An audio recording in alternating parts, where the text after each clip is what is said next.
I imagine, at least for me, I put a lot more emphasis on kind of like the emotional aspects of a person's experience. Yeah. Not that SE doesn't, but that No, I think you're SE, right with that assumption. mm, I don't think SE puts a lot of emphasis on there. At least most practitioners tend to concentrate on a truth claim and like a logical reason why that truth claim might be, how their conversation partner has arrived at that truth claim. And I think we really struggle sometimes with those should claims, which I think CE is something that's really valuable. And like how you kind of performed tonight. You concentrated a lot on the feelings and the needs, I think.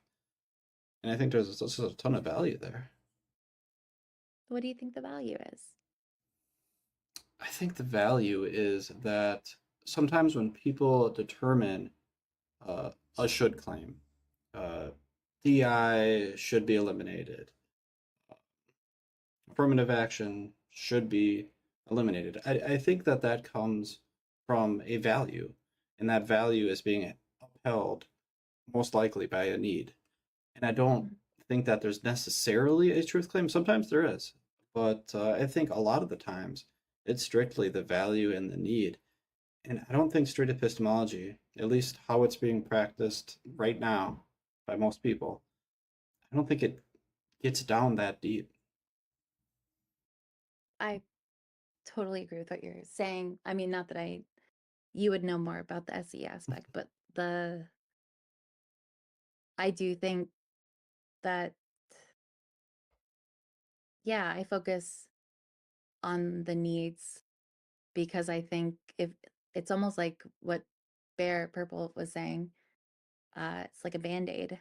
We can talk about like um if they're critically thinking about the logic or reason behind their belief. Um, but that if we don't meet the need or address the need, um, it's a short-term solution.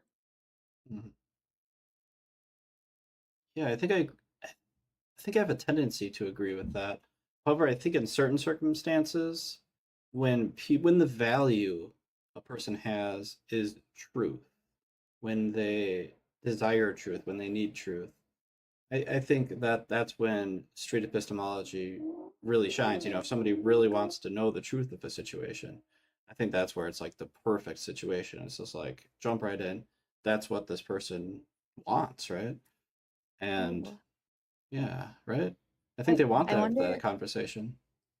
I wonder if there's a question or like some way we could identify or people could identify that like where people are at, right? If it's an emotional need Um, versus like are they looking for clarity um in their thoughts? Like if there was an easy way to address that, that would be amazing. yeah, I think the person you're talking to, your conversation partner, has to be so open. And there's a lot of people that are. There's plenty of people who are. I think the question to ask is what's what's upholding this belief, this confidence? And I think depending on what they say, it either goes this way or it goes this way, right? If they say, well, it's because, and then they say something that's related to a value, there you go, off to the races that Mhm. way. If they say something that is an observation, it could be this way, or it could be a social answer. A lot of people will say what they think would be convincing to you rather than what the reason they actually came up with to get them to their confidence. So that's kind of Mhm. this way kind of thing. But maybe you're off to the races with street epistemology and it being a truth claim. Yeah, no, I think that's a good like starting place. Like absolutely.